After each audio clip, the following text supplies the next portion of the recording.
pravcu Graševci-Kočine, pomenutu lokaciju obišli su predstavnici Ministarstva privrede, lokalne samouprave, stručnog nadzora i izvođača radova preduzeća Beton Stil Aleksandrovac. Projekat je finansiran od strane Ministarstva privrede sa 36 miliona dinara, dok je obaveza naše lokalne samouprave 7 miliona dinara plaćanja PDV-a. Ovo je drugi projekat koji je za manje od godinu dana podržan od strane Ministarstva privrede, objašnjava Ivan Đokić. I iz tog razloga bih se ovom prilikom zahvalio našoj ministarki Anđelki Atanasković na trudu i radu i na želji da nam pomogne. Prepoznala je koliki je značaj infrastrukturno ulaganje i opremanje u našoj opštini.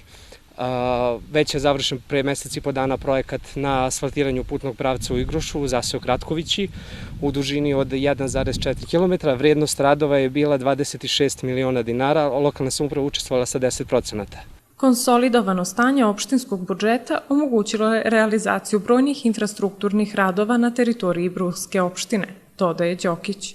Iskoristit ću ovu priliku da obavestim građane naše opštine da će naša lokalna samouprava u narednom vremenskom periodu preduzimati infrastrukturne radove koji će biti finansirani iz našeg lokalnog budžeta.